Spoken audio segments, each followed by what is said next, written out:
everybody, and welcome today to 313 of Rhys's stories. And today I'm going to be reading you Moany McMoan-The Summer Holidays, written by Flannery and illustrations by Ray and Ruairi Flannery.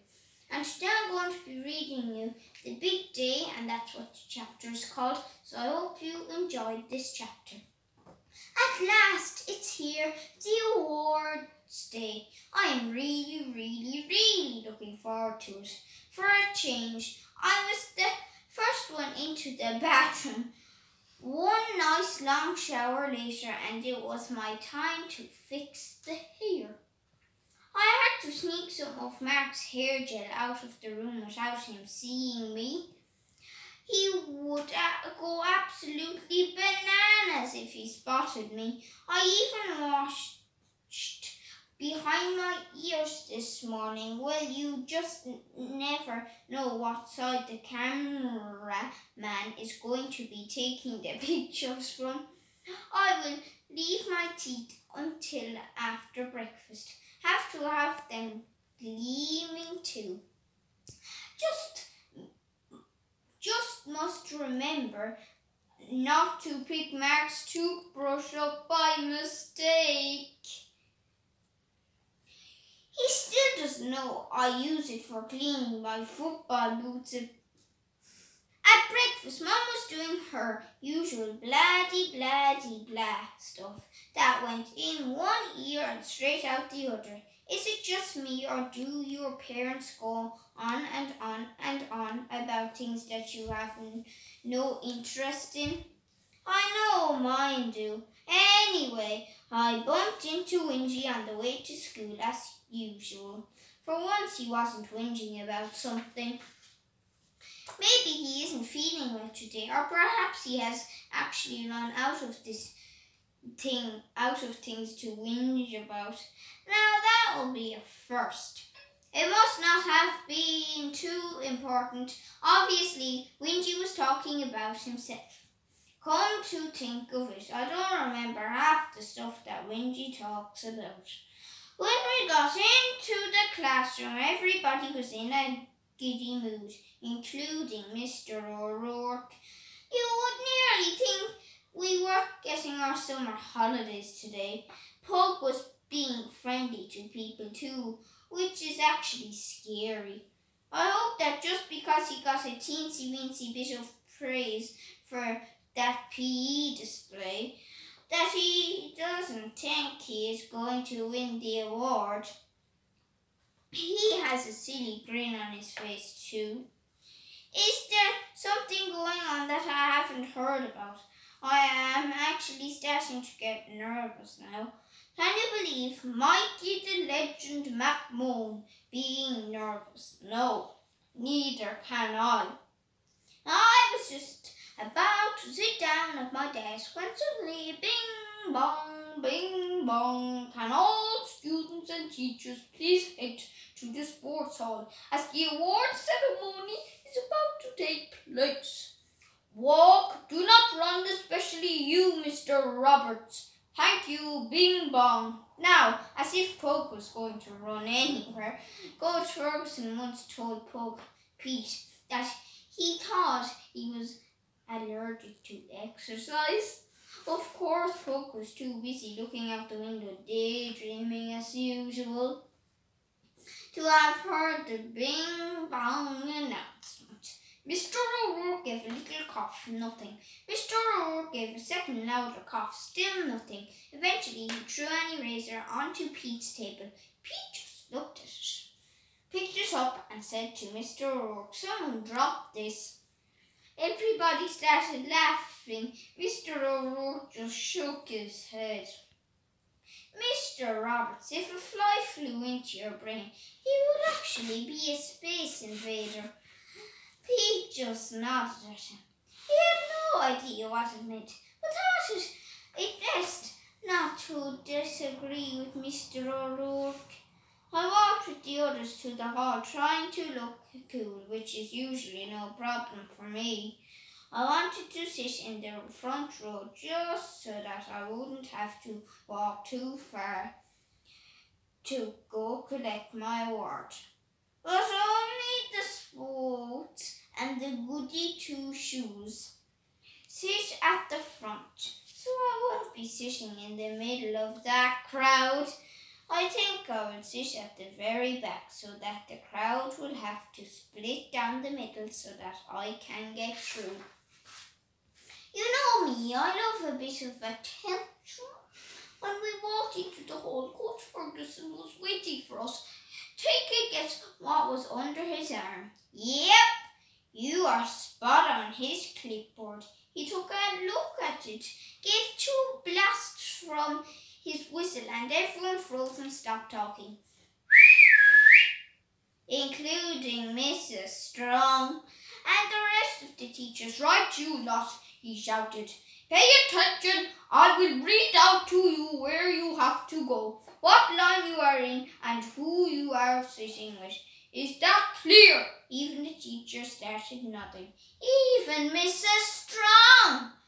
Once Coach Ferguson had finally stopped roaring out names, we all sat down. Mrs. Strong walked up to the microphone on the stage. She started tapping it so that we would stop talking. The funny thing is that we were all still quiet for after Coach Ferguson. 1, 2, 1, 2, she said. Pete whispered to Wingy. Even I know 3 comes next. It's 1, 2, 3, 4. Think Mrs. Strong needs to go back to school. Wingy was ready to burst out laughing, but luckily for him, he managed to keep it in somehow. Right, everybody, said Mrs. Strong. First things first. I would like to welcome you all here this morning.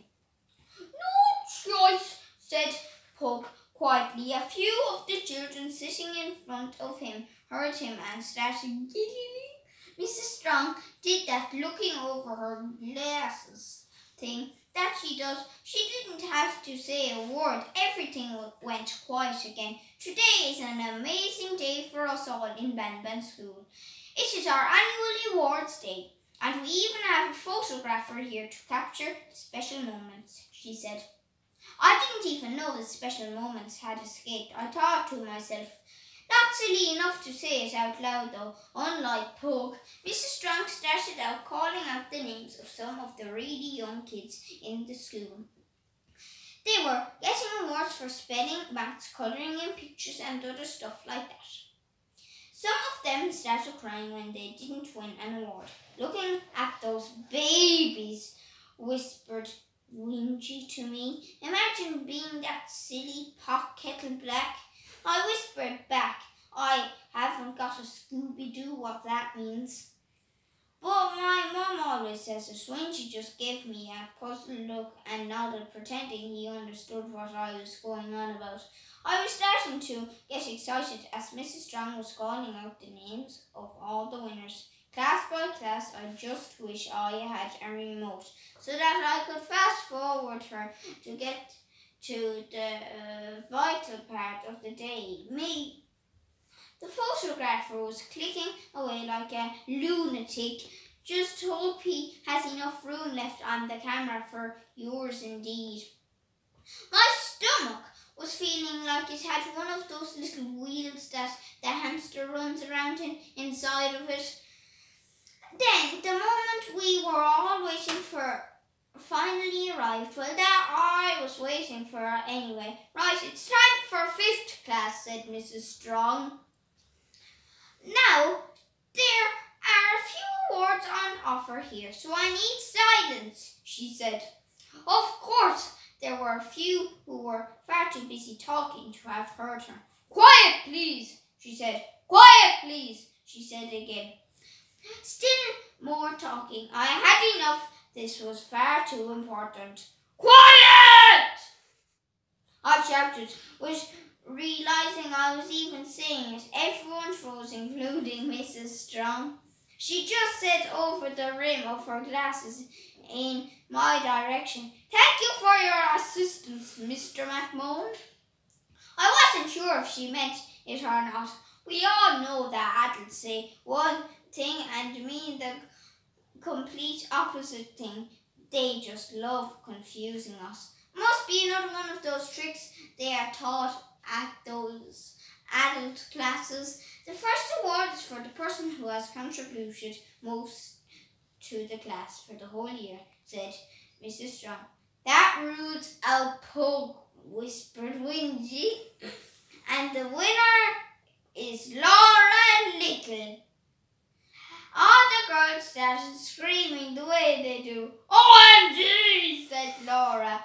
She skipped all the way to the stage with a big silly smile all over her face. Mrs. Strong shook Laura's hand and handed her a little trophy. Laura started bowing to the audience. You would think she had one of those TV awards. Laura walked over to the microphone, but before she could open her mouth, Mrs. Strong swooped in like an eagle and took it from her. Good job, Laura just stood there. The next award is for the person who has contributed most in sport this year, and the winner is Pete Roberts. I don't know who more surprised Mrs. Strong or Puck. She even looked into the envelope again in case there was a mistake. I thought to myself, seriously, Pete Roberts, how? Why? Pete walked very embarrassingly to the stage. I reckon he thought it was a joke. Mrs. Strong slowly shook his hand and handed him a trophy. Pete took it with both hands and raised it over his head. The whole school went nuts. I think it must have been the first time Puck ever won anything, especially for sport. I was so much in shock that I don't think I heard the other names being called out for our year. There has to be a mistake. Nope, next to Mrs. Strong started calling out the names for the next year group. I didn't know whether I should laugh or cry. I couldn't understand it. How can I go home without one single trophy? Before I knew it, it was over. I was devastated. Just as I was about to head back to class, I heard someone making a tapping noise on the microphone. It was Mrs. Strong. Excuse me, boys and girls, we are not finished yet. Can I have your attention, please, said Mrs. Strong. Now, have we all settled down? We have one award left. This is a new award, and it is an extraordinary award, and that means a special prize too. She took out a box which was wrapped up in shiny silver paper. This award goes to the person who has contributed most to the school and also to the town. Can I have a drum roll, please? She said. I couldn't see a drum anywhere, so we all started stomping our feet until Coach Ferguson let out a blast on his whistle. Peep! The award goes to Michael McMoan for his sporting abilities, his results in school, and how can we forget his crime-fighting skills. Congratulations, Michael. Well, you could have knocked me down with a feather. I floated up to the stage, or at least it felt like I did. Mrs. Strong shook my hand and handed me the silver box. I didn't want to open it in front of everybody, in case it was something silly. Pete started laughing when I got back down. What's so funny, Pete? Asked Wingy. I got a trophy for my skills. Moany just got a big silver box. That's what's so funny, said Pete. Pete, I hope that there is actually something in the box, I said, as I gave it a little shake. It felt a bit heavy, like there was something inside it. Didn't shake it too hard in case I broke whatever was in it before I had even opened it. Then he would have something to laugh at. The end. I hope you enjoyed that lovely chapter, and it was actually a very funny chapter. So I hope you enjoyed that chapter in this book called Moany McMoan-The Summer Holidays, written by Ray Flannery and illustrations by Ray and Ruairi Flannery. So we'll probably find out what is in the silver box tomorrow. So enjoy the rest of your evening, and I guess I will see you all tomorrow for day 314, and stay home and stay safe. So bye everybody.